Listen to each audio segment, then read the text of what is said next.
আলহামদুলিল্লাহ, সমস্ত প্রশংসা, সমস্ত তারিফ সেই মহান রব্বুল আলামিনের জন্য, যে মহান রব্বুল আলামিন আমাদেরকে আজ এই পবিত্র জুমার দিন জুমার নামাজের উদ্দেশ্যে মসজিদ জামে রিজভিয়াতে আসার বসার তৌফিক দান করেছেন। আমরা সকলে বলি আলহামদুলিল্লাহ। সম্মানিত মুসলিম, গত জুমা আমরা সূরা আদিয়াতের কয়েকটি আয়াতের আলোচনা শ্রবণ করেছিলাম। আর সূরা আদিয়াতের কিছু অংশ বাকি ছিল, তারপরে আলোচনা নিয়ে দাঁড়িয়েছি।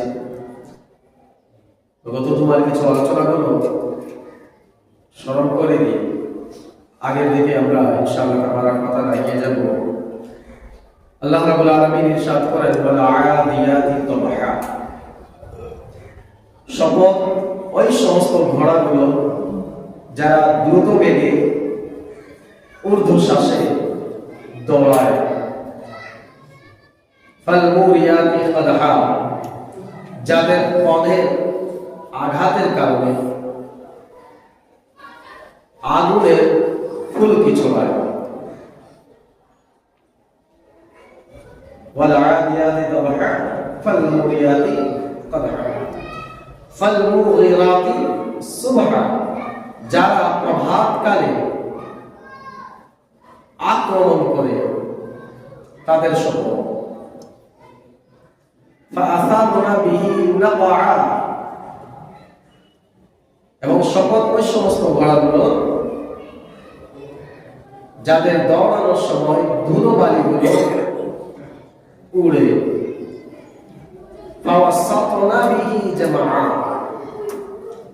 এরপরে আল্লাহ বলেন শপথ ওই সমস্ত ঘোড়াগুলো যারা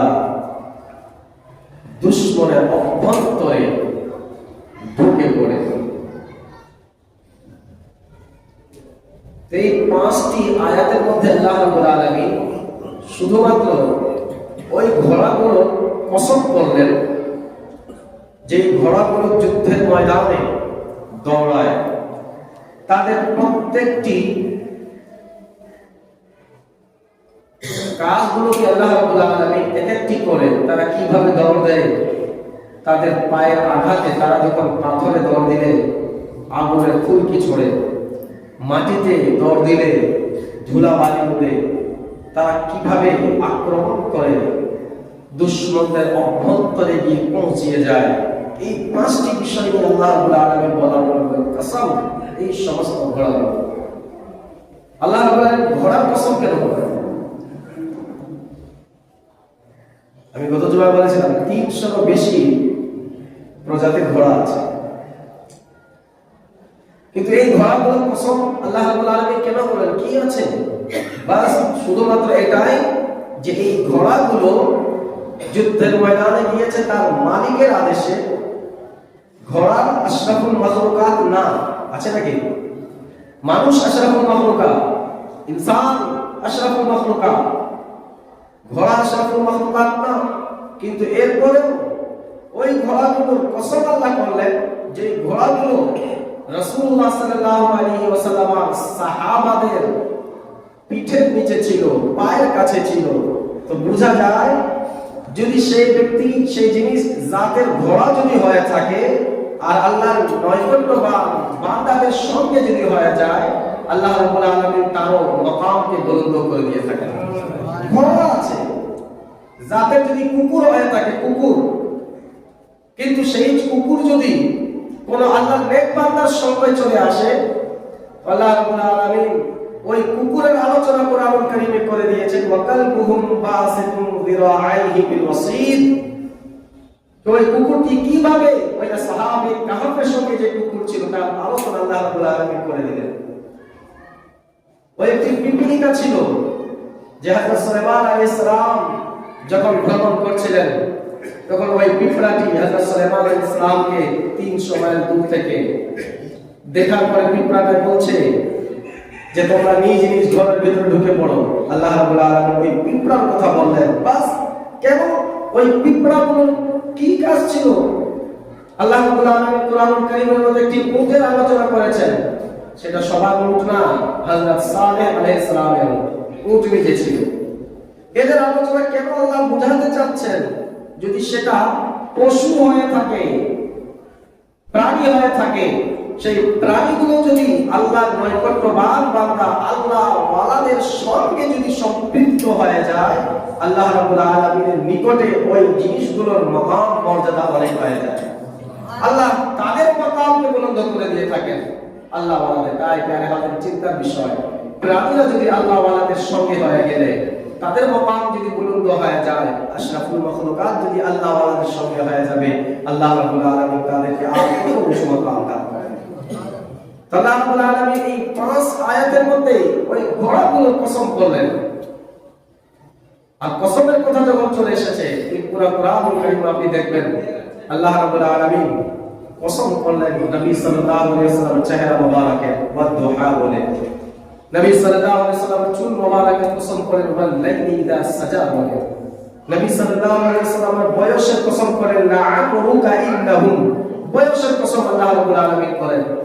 নবী সাল্লাল্লাহু আলাইহি ওয়াসাল্লামের ব্যাপারে যখন কসমের কথা আসলে আল্লাহ রাব্বুল আলামিন বলেন লা উকসিমু বিহাযাল বালাদ, শপথ হচ্ছে মক্কা নগরে।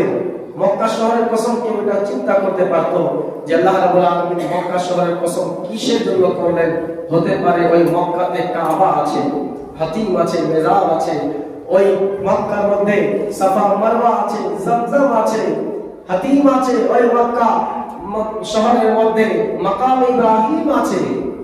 কিন্তু আল্লাহ রাব্বুল আলামিন আগে আবার বললেন ওয়া আনতা হিল্লুম বিহাযাল বালাদ, ঠিক আছে মক্কা নগরী অনেক বরকতময়, হাতিম আছে, মাকাম ইব্রাহিম, কাবা আছে, সাফা মারওয়া আছে, জমজম আছে, আল্লাহর নিদর্শনগুলো আছে, সব সময় ওই মক্কাতে আল্লাহর রহমতগুলো বর্ষণ হতে থাকে।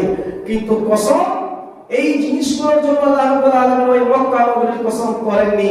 আল্লাহ রাব্বুল আলামিন কসম করেছেন ওয়া আনতা হিল্লুম বিহাযাল বালাদ, হাবিব কসম এর জন্য আমি বলেছি যে আপনি ওই শহরের মধ্যে রয়েছেন, বলেন সুবহানাল্লাহ। তো যেই শহরে আপনার আমার নবী আছে, ওই শহরের শপথ তাবারাক ওয়া তাআলা করছেন। যারে হাজির শুধু এতটুকু নয়, আল্লাহ রাব্বুল আলামিন শপথ করেন হাবিব আপনার তো আপনার গোলামরা, আপনার সাহাবীরা যে ঘোড়াগুলোর উপরে আরোহণ হবে, ওই ঘোড়াগুলোর শপথ আমি আল্লাহ করছি, বলেন সুবহানাল্লাহ। ওয়াল আদিয়াতি দবহা, কেমন মাকাম, কেমন শান আল্লাহ রাব্বুল আলামিন তার হাবিব সাল্লাল্লাহু আলাইহি ওয়াসাল্লামকে দিলেন। তার কসম তো কসম, হাবিব আপনার গোলামরা যে প্রাণীর উপরে আরোহণ হবে, ওই প্রাণীগুলোর শপথ আমি আল্লাহ করছি। ওয়াল আদিয়াতি দবহা বলে এই জায়গায় 5টি আয়াতে শপথ হয়েছিল আল্লাহ রাব্বুল আলামিন। তারপরে গত জুমাতে আলোচনা হলো এই ঘোড়াগুলোর শপথ করার পরে আল্লাহ রাব্বুল আলামিন বলে ইন্নাল ইনসানা লিরাব্বিহি লাকানুত, নিঃসন্দেহ মানুষরা তাদের প্রতিপালকের অকৃতজ্ঞ। তারা নিজ রবের, নিজ মাবুদের তারা শুকরিয়া জানায় না, কৃতজ্ঞতা প্রকাশ করে না। আর তারা যে কৃতজ্ঞতা জানায় না, এ ব্যাপারে অন্য কোনো সাক্ষীর প্রয়োজন নেই। ওয়াইন্নাহু আলা যালিকা লাশহীদ, তারা নিজেই সাক্ষী আছে যে আমরা যেভাবে আল্লাহ রাব্বুল আলামিন যে নিয়ামতগুলো আমাদেরকে দান করেছেন, ওই নিয়ামতগুলো আমরা শুকরিয়া জানাচ্ছি না। প্যারে হাজিরিন, আল্লাহ রাব্বুল আলামিন আমাদেরকে ও গণিত নিয়ামত দিয়ে ভরপুর করেছেন। আমরা যদি খেয়াল করি, হাত আমাদের একটি নিয়ামত, এই চক্ষু আমাদের একটি নিয়ামত, পা আমাদের একটি নিয়ামত, জবান আমাদের একটি নিয়ামত আছে, আমাদেরকে আত্মা দিলেন, এই আত্মা আমাদের একটি নিয়ামত। প্যারে হাজিরিন, তো আমরা আমাদের উচিত আল্লাহ রাব্বুল আলামিন যেহেতু আমাদেরকে নিয়ামতগুলো দিয়েছেন, তা আমাদেরকে এই নিয়ামতগুলোর শুকরিয়া জানাতে হবে। আল্লাহ রাব্বুল আলামিন স্মরণ করে দিচ্ছেন যে হে মানব জাতিরা, তোমাদেরকে আমি আল্লাহ এত কিছু দান করেছি, কিন্তু তোমরা কি শুকরিয়া জানাও না। আমি গত জুমা বলেছিলাম যে শুকরিয়া জানানোর দুটি রাস্তা, একটি হচ্ছে জবান থেকে, আর দ্বিতীয় হচ্ছে আল্লাহ রাব্বুল আলামিনের নামাজ আদায় করে, ইবাদত করে, বন্দেগী করে, এইভাবেও আল্লাহ রাব্বুল আলামিনের শুকরিয়া জানানো যায়। প্রিয় হাজিরিন, বালিল্লাহি ফা'বুদ ওয়া কুম মিনাশ শাকিরিন। এটা আল্লাহ রাব্বুল আলামিন ইরশাদ করে দিলেন যে তোমরা বরঞ্চ কি করো, আল্লাহর ইবাদত করো। রাসূলুল্লাহ সাল্লাল্লাহু আলাইহি ওয়াসাল্লামকে বললেন যে তুমি ইবাদত করো আর নিজ মাবুদের। কেন? ওয়া কুম মিনাশ শাকিরিন, যেন তুমি শুকরগুজার বান্দাদের অন্তর্ভুক্ত হয়ে যাও। তো বোঝা যায় আল্লাহর ইবাদত করাটাও আল্লাহ রাব্বুল আলামিনের শুকরিয়া জানানোর একটি রাস্তা আছে। তাই প্রিয় হাজিরিন, আমরা শুধু জবান শুকরিয়া জানাবো না, আমরা জিসমানি শারীরিকভাবে আল্লাহ রাব্বুল আলামিনের শুকরিয়া জানাবো। আর প্রকৃত বান্দা যখন নামাজে দাঁড়িয়ে যায়, তো নামাজ এমন একটি আমল, নামাজের মাধ্যমে বান্দা শারীরিকভাবেও শরীর থেকে আল্লাহ রাব্বুল আলামিনের শুকরিয়া জানায়। মাথাকে একেবারে মাটিতে লেগে দিয়ে সুবহান রাব্বিয়াল আলা জবান থেকে যখন বলে, তো শরীরও আল্লাহর শুকরিয়া জানাচ্ছে, তার জবানও আল্লাহ রাব্বুল আলামিনের শুকরিয়া জানাচ্ছে। আল্লাহ রাব্বুল আলামিন বলেন ইন্নাল ইনসানা লিরাব্বিহি লাকানুদ। আর শুকরিয়া যখন বান্দা জানাবে তখন কি হবে? সূরা ইব্রাহিমের মধ্যে আল্লাহ ইরশাদ করে দিলেন লাইন শাকারতুম লাযিদান্নাকুম। তোমরা যদি আমার শুকরিয়া জানাবে, আমি আল্লাহ তোমাদের নিয়ামতগুলোতে কি করব? বরকত দিয়ে দিব। তাই প্রিয় হাজিরিন, আল্লাহ রাব্বুল আলামিনের শুকরিয়া প্রত্যেক বান্দার উচিত। আল্লাহ যা দিয়েছেন আমাদেরকে শুকরিয়া জানাতে হবে। এখন বলবেন যে আমার কাছে কিছু নেই, প্রিয় হাজির কিছু নেই, আল্লাহ রাব্বুল আলামিন আমাদেরকে যে জীবিত রেখেছেন এটাই তো অনেক বড় তার শুকরিয়া। কেউ যদি শুকরিয়া জানাতে আল্লাহ রাব্বুল আলামিনের শুকরিয়া জানাতে চায়, তো আমি বলবো আপনাকে আল্লাহ সুস্থ রেখেছেন, এর যে বড় নিয়ামত আর কি হতে পারে? একবার আপনি মেডিকেল ঘুরে আসেন, দেখবেন এমন এমন বান্দারা কেউ মৃত্যুর বিছানায় শুয়ে আছে, কেউ কাঁদছে, কারো হাত নেই, পা নেই, কারো চোখ নেই, এইভাবে অনেক লোকেরা আছে। তাদেরকে দেখুন একবার, তাদেরকে দেখে আল্লাহ রাব্বুল আলামিন শুকরিয়া জানান। আজ আমাদের খেয়াল চেঞ্জ হয়ে গিয়েছে। आज আমরা নিচ থেকে উপরগুলোকে দেখি, बाप रे बाप उसका तो 2 तल्ला बिल्डिंग है, मेरा कुछ भी नहीं, झोपड़ी में रहते हैं, मेरे पास कुछ नहीं है। আপনার কুড়ে ঘর আছে, আপনি রব তাবারক ওয়া তাআলা শুকরিয়া জানান যে মওলা তাবারক ওয়া তাআলা এমন বান্দা দুনিয়াতে আছে যারা রেল লাইনে ঘুমাচ্ছে, যাদের মাথায় ছাদ নেই, তাদেরকে আপনি দেখুন নিচ থেকে নিচেদের প্রতি দেখুন এবং রব তাবারক ওয়া তাআলা শুকরিয়া জানান। নিচ থেকে উপরে দেখবেন শয়তান ওয়াসওয়াসা দিবে। আপনি সুস্থ আছেন, আল্লাহ আপনাকে হায়াতে রেখেছেন, আপনি একবার হাসপাতালে ঘুরে আসেন, দেখুন সেই দিন আপনি বুঝবেন যে আমার পেরেশানি কি পেরেশানি আছে। আজ আমরা বাসায় একা থাকি, মনে হয় না আমার পেট ব্যথা, আমার শরীর ব্যথা, সব পেরেশানি আমার সঙ্গে আছে, কিন্তু আমি পরামর্শ দেব একবার হাসপাতাল যায় দেখবেন না, তখন বুঝে যাবেন আল্লাহ তাদের থেকে কত ভালো আমাদেরকে রেখেছেন। আল্লাহর শুকরিয়া জানাতে হবে। আপনি একবার জেলখানা থেকে ঘুরে আসবেন, ওই কয়েদিদেরকে দেখে আসবেন, বুঝবেন যে আল্লাহ আমাকে নির্দোষ রেখেছেন, কোন ধরনের ভুল করিনি, আমাকে আল্লাহ আজাদি দিয়েছেন। আল্লাহ তোমার লক্ষ কোটি শুকরিয়া। যারা জেলখানাতে আছে তাদের অবস্থা কি হবে? আল্লাহর শুকরিয়া প্রত্যেকটি ক্ষেত্রে জানাতে হবে। এমনটা না যে আল্লাহ আমাদেরকে কিছু দেয়নি। তাই হাজির একটি ঘটনা আমি শুনেছিলাম হযরত মুসা আলাইহিস সালামের জামানায়, যে হযরত মুসা আলাইহিস সালাম, লম্বা একটি ঘটনা আমি শর্ট করে বলছি। হযরত মুসা আলাইহিস সালাম আল্লাহ রাব্বুল আলামিনের সঙ্গে কথা বলতে যাচ্ছিলেন, তো রাস্তার মাঝেই এক ব্যক্তির সঙ্গে দেখা হয়ে গেল। ওই ব্যক্তিটি, তার কাছে কিছুই ছিল না, ঘর বাড়ি তার নেই, এমনকি সেই গাছের পাতাগুলো দিয়ে নিজের সেতার, নিজের লজ্জা স্থানগুলোকে ঢেকে রেখেছিল, বালুটা লাগিয়ে। তার কাছে কিছুই ছিল না। এবং দরিদ্র ব্যক্তি হযরত মুসা আলাইহিস সালামকে বলল, হে আল্লাহর পয়গম্বর, আপনি কই যাচ্ছেন? বলে, আমি আল্লাহ রাব্বুল আলামিনের সঙ্গে কথা বলতে তুর পাহাড়ে যাচ্ছি। মুসা আলাইহিস সালাম বলেন, আমি তুর পাহাড়ে যাচ্ছি কথা বলার জন্য। ওই ব্যক্তি বলল, আপনি আমার সুপারিশ আল্লাহ রাব্বুল আলামিনের দরবারে করবেন যে আল্লাহ রাব্বুল আলামিন আমাকে এই দারিদ্রতা থেকে কতদিন নাজাত দিবে, কিভাবে নাজাত পাবো? হযরত মুসা আলাইহিস সালাম ঠিক আছে, যা কথা বলার ছিল তুর পাহাড়ে তিনি কথা বললেন। সর্বশেষ এই ব্যক্তির কথাগুলো আল্লাহ রাব্বুল আলামিনের দরবারে পেশ করলেন। মাওলা তাবারক ওয়া তাআলা হযরত মুসা আলাইহিস সালামকে বলেন, ওই বান্দাকে বলো সে আমার শুকরিয়া জানাবে। যখন সে বান্দা আমার শুকরিয়া জানাবে, আমি আল্লাহ তাকে দারিদ্রতা থেকে মুক্ত করে দিল। হযরত মুসা আলাইহিস সালাম ফিরে আসলেন। ওই পাগলের মতো যে ব্যক্তি দেখতে ছিল, তার কাছে কিছু নেই, কাপড় চোপড় কিছু নেই, তার কাছে এসে বলতে লাগলেন, আল্লাহ রাব্বুল আলামিন বলেছেন তুমি শুকরিয়া জানাও, আল্লাহ তোমাকে বরকত দান করবে। ওই ব্যক্তি ফট করে বলে দিল যে আমার কাছে কিছু নেই, আমি কি নিয়ে আল্লাহ শুকরিয়া জানাবো? আল্লাহ নাশুকরি করলো, শুকরিয়া না জানিয়ে আল্লাহ নাশুকরি করে ফেললো।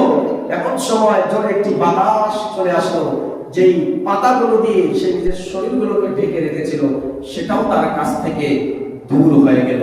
হযরত মুসা আলাইহিস সালাম বললেন, দেখেছো, তুমি যদি আল্লাহর শুকরিয়া জানাতে, তবে আল্লাহ রাব্বুল আলামিন তুমি যে বললে কিছু দেইনি, কিন্তু আল্লাহ রাব্বুল আলামিন গাছের পাতা তোমাকে দিয়েছিলেন তোমার শরীরকে ঢাকার জন্য, তুমি না শুকরিয়া করার কারণে এই নিয়ামতগুলো তোমার থেকে দূর হয়ে গেল। তাই প্রিয় হাজরিন, আমাদের উচিত যে আল্লাহ যদি কিছু অল্পটুকু আমাদেরকে দিয়েছে সেটাই নিয়ে আমাদেরকে রব তাবারাক ওয়া তাআলার শুকরিয়া জানাতে হবে। আজ আমাদের একটা বিষয়, চিন্তার বিষয়, শুকরিয়া জানান রব তাবারাক ওয়া তাআলা। রাসূলুল্লাহ সাল্লাল্লাহু আলাইহি ওয়াসাল্লাম ইরশাদ করেছেন, যেই বান্দা আল্লাহর দেওয়া অল্প রিজিকে দুনিয়াতে রাজি হয়ে যাবে। কথাটা ছোট আছে কিন্তু ভালো করে শুনবেন। রাসূলুল্লাহ সাল্লাল্লাহু আলাইহি ওয়াসাল্লাম বলেন, যেই ব্যক্তি দুনিয়াতে আল্লাহর দেওয়া অল্প রিজিকে রাজি হয়ে যাবে, কিয়ামতের ময়দানে আল্লাহ রাব্বুল আলামিন এমন বান্দার অল্প নেকিতে রাজি হয়ে যাবে। সুবহানাল্লাহ। সে বলবে কি? যখন ওই বান্দা কিয়ামতের ময়দানে উঠবে, ফেরেশতারা বলবে, মওলা এই বান্দার নেকি অল্প কম, আল্লাহ রাব্বুল আলামিন বলবে জান্নাত দিয়ে দাও। কেননা আমি এই বান্দাকে দুনিয়াতে অল্প রিজিক দিয়েছিলাম, সে অল্প রিজিক পেয়ে সন্তুষ্ট ছিল, রাজি ছিল। আজ আমি আল্লাহ তাআলা অল্প আমলে রাজি হয়ে গিয়েছি। তাই প্রিয় হাজরিন, আল্লাহ রাব্বুল আলামিন আমাদেরকে যা দিয়েছেন তার মধ্যে আমাদেরকে শুকরিয়া জানাতে হবে। না শুকরগুজার বান্দা হওয়া যাবে না। কেননা মানুষের পাশ আর এটার জন্য সাক্ষী অন্য কাউকে দিতে হবে না। ওয়াইন্নাহু আলা যালিকা লাশাহীদ, বান্দারা নিজেই সাক্ষী আছে যে আল্লাহ সব দিয়েছেন আমাদেরকে, কিন্তু এরপরও আমরা কৃতজ্ঞতা প্রকাশ করি না। আর কারণ কি? এরপরে আল্লাহ রাব্বুল আলামিন নিজেই বলে, ওয়াইন্নাহু আলা যালিকা লাশাহীদ ওয়া ইন্নাহু লিহুব্বিল খাইরি লাশাদীদ। বান্দারা দুনিয়ার ধন দৌলতের ভালোবাসায় বিভোর হয়ে পড়েছে, দুনিয়ার মহব্বত তার অন্তরের মধ্যে ভিতরে গেঁথে ফেলেছে। আর দুনিয়ার মহব্বত যার ভিতরে চলে আসবে, ওই বান্দারা আল্লাহকে পাইতে পারে না। প্রিয় হাজরিন, ওয়াইন্নাহু লিহুব্বিল খাইরি লাশাদীদ, দৃঢ় ভালোবাসা দুনিয়া নিয়ে রেখেছে।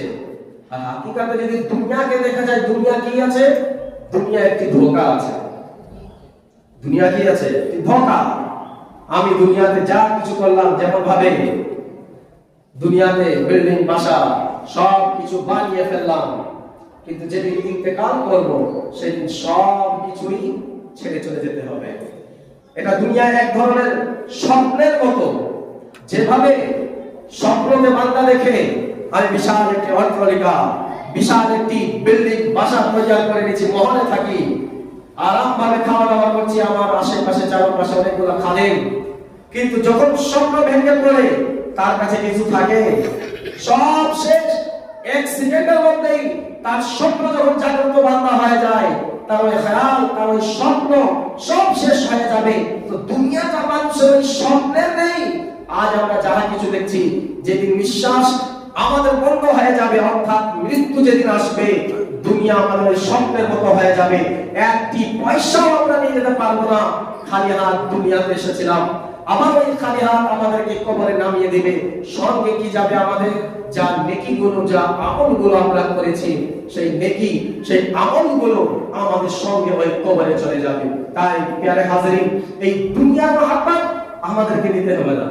দুনিয়ার ভালোবাসা যার অন্তরে থাকবে, সেই বান্দা দ্বারা আমল করা তো মুশকিল। এখন প্রশ্ন হচ্ছে, তাহলে কি আমরা কি ব্যবসা বাণিজ্য করবো না? করব, কিন্তু দুনিয়ার মহব্বত না। ব্যবসা কি নিজের যত প্রয়োজন তত করা উচিত, প্রয়োজনের বেশি না। দুনিয়াতে জীবন যাপন করার জন্য যতটুকু আমাদের প্রয়োজন রয়েছে ততটুকু এই টাকা ইনকাম করতে হবে। আর আখিরাতের ময়দানে যতটুকু নেকি দ্বারা পার হয়ে যাবে, ততটুকু নেকি আমাদেরকে করতে হবে। এখন আখিরাতে কত নেকির প্রয়োজন আছে কেউ বলতে পারবে? তার হিসাব নাই। কিন্তু দুনিয়াতে কত টাকা থাকলে আমি ঠিকভাবে থাকতে পারবো একটা হিসাব আছে। কিন্তু এরপরেও সূরা তাকাসুরের তাফসীরে বলেছিলাম না যে বান্দার পুরো একটি ময়দান স্বর্ণের হয়ে যায়, তারপরে বান্দা আকাঙ্ক্ষা করবে যে আমার আরেকটি পাহাড় স্বর্ণের যদি হয়ে যেত কত ভালো হতো। হযরত ঈসা আলাইহিস সালাম আল্লাহ রাব্বুল আলামিন তাকে এমন ভাবে দুনিয়াতে পাঠিয়েছেন, তিনি বিয়ে শাদী করেননি। তার বাড়িতে একটি বালিশ, পানি খাওয়ার একটি পেয়ালা, আর কিছু না। একদিন হযরত ঈসা আলাইহিস সালাম দেখছেন এক বান্দা সে হাত থেকে পানি পান করছে, হাত থেকে হাতের কোষ বানিয়ে সেই বান্দা পানি পান করছে। হযরত ঈসা আলাইহিস সালাম বাসায় আসলেন, ওই পেয়ালা, পানি খাওয়ার যে পেয়ালা পাত্র ছিল সেটা সদকা করে দিলেন। বললেন কেন? বলে আমি দেখেছি পেয়ালা ব্যতীতও জীবন যাপন করা সম্ভব, পেয়ালা ছাড়াও জীবন যাপন করা সম্ভব, তাই এই পেয়ালা আমি রাখতে চাই না। হযরত ঈসা আলাইহিস সালাম একদিন গেলেন, দেখছেন এক বান্দা নিজের হাতকে বালিশ বানিয়ে হাতের উপরে ঘুমিয়ে আছে, তার কাছে বালিশ নেই। তিনি বাসায় আসলেন, যে একটি বালিশ ছিল ওই বালিশটা ওই জন্য সদকা করে দিলেন। লোকেরা বলল বালিশ দিয়ে দিলেন, আপনি ঘুমাবেন কিভাবে? বলে বালিশ ছাড়াও জীবন যাপন করা সম্ভব আছে, তাই আমার বালিশের প্রয়োজন নেই। হযরত ঈসা আলাইহিস সালামকে লোকেরা বলল, হুজুর আপনার বয়স হয়েছে, আপনি বিয়ে করেননি। বলে আমার কি বিয়ে করার বয়স হয়েছে, কিন্তু আমি বিয়ে করব তাকে দেখব নাকি আমি আল্লাহকে রাজি করব? প্রিয় হাজরিন, এমন লোকেরা ছিলেন, এমন পয়গম্বর যারা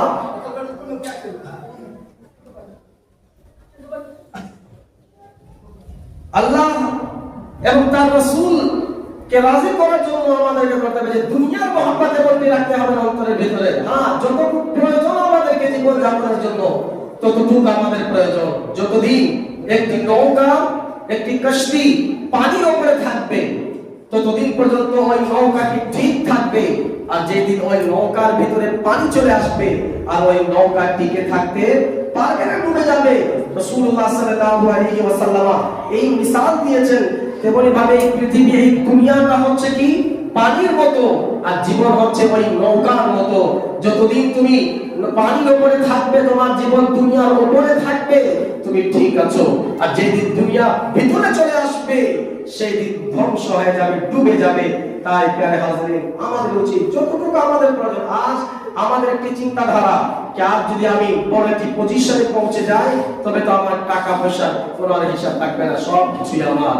হযরত ওমর বিন আব্দুল আজিজ রাদিয়াল্লাহু তাআলা আনহু, তিনি এমন একজন হাকিম, তাবেঈ আছেন, তিনি এমন একজন হাকিম অতিবাহিত করেছেন যার জামানাকে উমর ইবনে খাত্তাব রাদিয়াল্লাহু তাআলার জামানার সঙ্গে সাদৃশ্য করা হয়েছে।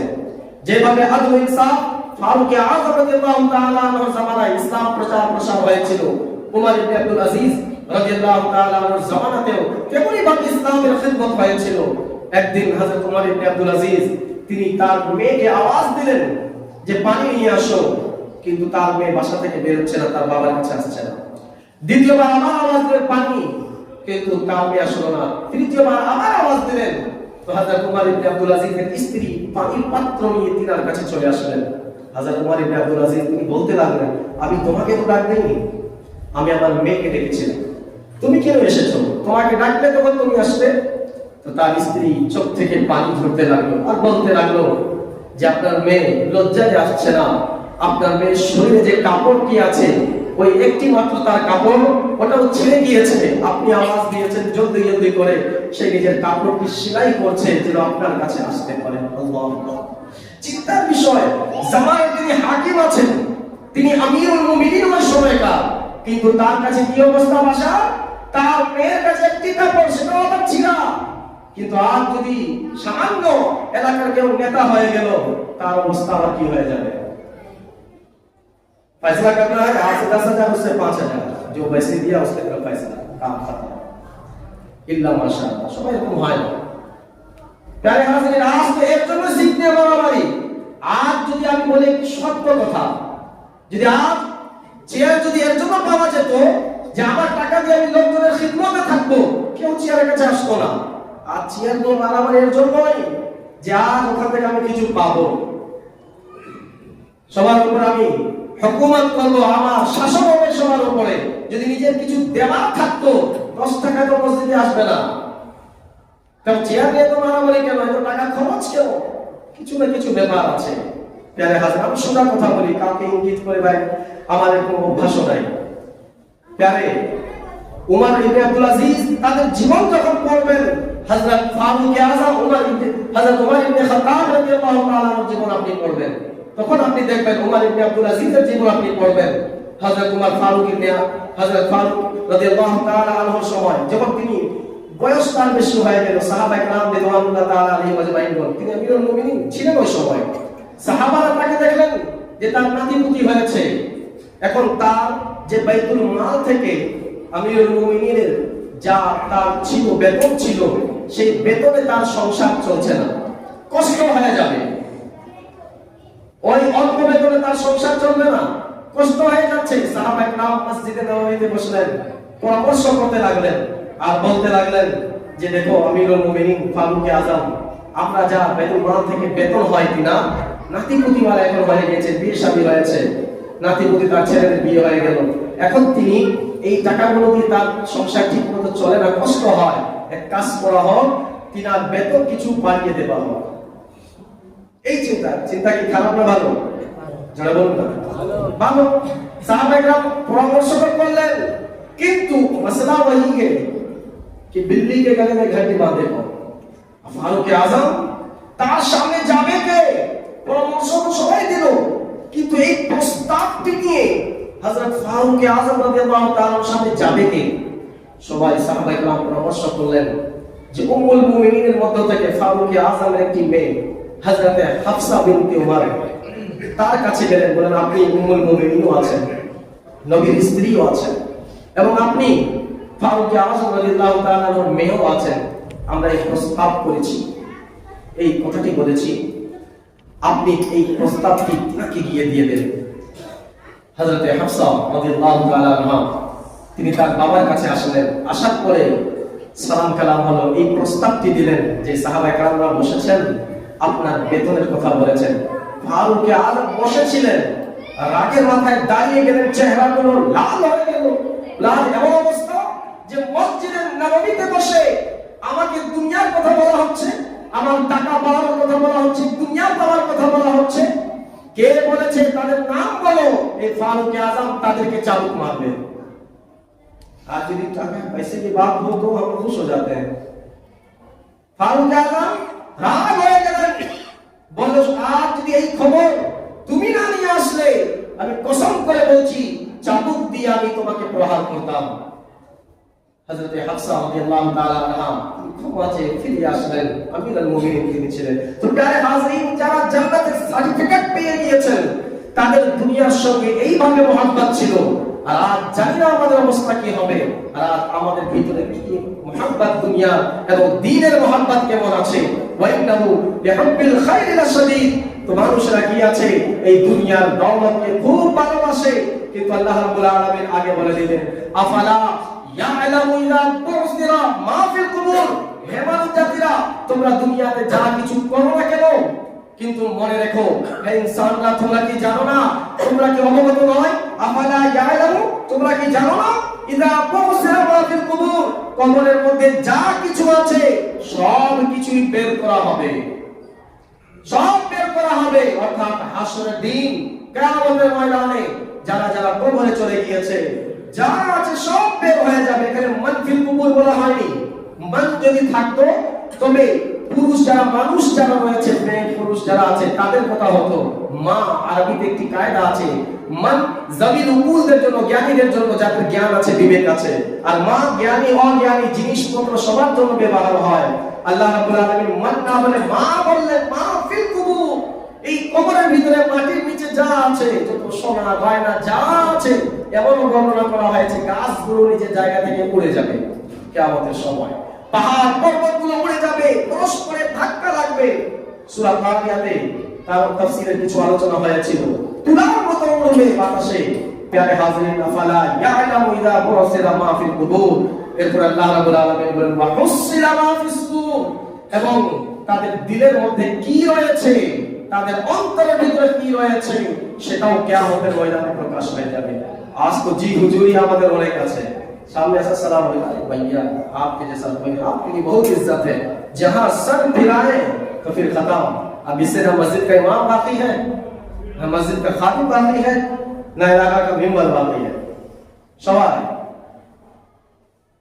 সামনে সামনে সব তো ঠিক কিন্তু অন্তরে কি আছে কাল কিয়ামতের ময়দানে सब হয়ে যাবে सामने वाला हाजी साहब अरे आप ही तो इंतजार में जैसे जब बड़ा हाजी बनता है बड़ा हाजी बनता है गए थे एक दिन चल लो কিন্তু এটা দুনিয়াতেই আল্লাহ রাব্বুল আলামিন আগে বলে দেন কিয়ামতের ময়দানে অন্তরে কি কি চিন্তা করেছিলেন আল্লাহ রাব্বুল আলামিন কে বলে মালি হাদা কিতাব ওয়ালা ইউহাদিরু সাগীরাতাও ওয়ালা কাবীরাতান ইল্লা হাসাহা বান্দাদের হাতে কিয়ামতের ময়দানে যখন একটি কিতাব তাদের নামায়ে আমলনামা দেওয়া হবে ওয়ালা সাগীরা ওয়ালা কাবীরা ছোট বড় সব কিছু তার মধ্যে লেখা থাকবে বান্দা থেকে অবাক চোখগুলো ছানা বড় হবে বলবে আচ্ছা এটাও আমার খাতায় লেখা আছে আমি তো চিন্তা করেছিলাম এটাও আমার খাতায় লেখা আছে যা আমার অন্তরে খেয়াল করেছিলাম আল্লাহু আকবার ইয়ারে হাজির একবার চিন্তা করুন না সে কিয়ামতের দৃশ্য কেমন হবে আমাদের প্রত্যেকটি কর্মগুলো প্রত্যেকটি কাজগুলো যখন আমাদের হাতের সামনে থাকবে কি কি করেছি এককভাবে করেছি লোকদের সামনে করেছি কাউকে অপমান করার জন্য করেছি কাউকে কিছু দেখানোর জন্য করেছি নিজেকে বড় মনে করার জন্য করেছি কিন্তু কিয়ামতের ময়দানে অন্তরের ভিতরে কি কি আছে সেটাও কাল কিয়ামতের ময়দানে আল্লাহ প্রকাশ করে দিবে ওয়া হুসিলা মা ফিস সুদূর আজ তো দুনিয়াতে সামনে অনেক কিছু কিন্তু দিলের মধ্যে কি আছে কেউ জানে না আমার ব্যাপারে আপনাদের কি আছে সামনে তো ঠিক ইমাম সাহেব পিছে তো সামনে আপনারা মুসল্লি মুরব্বি চাচা কিন্তু ভিতরে কি আছে আপনার জন্য আমার জন্য আপনাদের অন্তরে এটা আজ না জানলে কিন্তু কিয়ামতের ময়দানে সবার নামায় আমার আমল প্রকাশ সবাই দেখতে পারবে কেউ বলবে ওয়া হুসিলা মা ফিস সুদূর ইন্না রাব্বাহুম বিহিম ইয়াওমাইযিন লাখাবীর আর সেই দিনের ব্যাপারে তোমাদের পালনকর্তা অবগত আছেন আল্লাহ রাব্বুল আলামিন সব জানেন এর তাফসীর কিছু আরো পড়ার ইচ্ছা ছিল যেন কিয়ামতের কিছু কথাগুলো আমাদেরকে স্মরণ করে আর ওই কিয়ামতের ভয়ে যে কিয়ামতের ময়দানে প্রত্যেকটি জিনিসের হিসাব দিতে হবে আমাদেরকে তাই আমাদেরকে এর উপরে আমল করতে হবে ইনশাআল্লাহ এর আগামী যে সূরাটি রয়েছে 99 নম্বর সূরা সূরা জিলজাল এই সূরাতের মধ্যেও কিয়ামতের কিছু আলোচনা রয়েছে ইনশাআল্লাহ আগামী সপ্তাহ যদি সময় হয় বা যদি রজবের চাঁদ হয়ে যায় ফাজরের নামাজের উপরে এক সপ্তাহ আলোচনা করে তারপর সূরা জিলজালের তাফসীর ইনশাআল্লাহ শুরু করব যার মধ্যে বিস্তারিত কিছু কিয়ামতের আলোচনা রয়েছে তারপর ইনশাআল্লাহ আমরা সব কিছু শ্রবণ করব আল্লাহ রাব্বুল আলামিন আমাদের সকলকে সঠিক বুঝ দান করুন আমাদেরকে নিজের অন্তরগুলো পরিষ্কার করার তৌফিক দান করুন সকলে বলে আমিন মা আলাইনা ইল্লাল বালাগ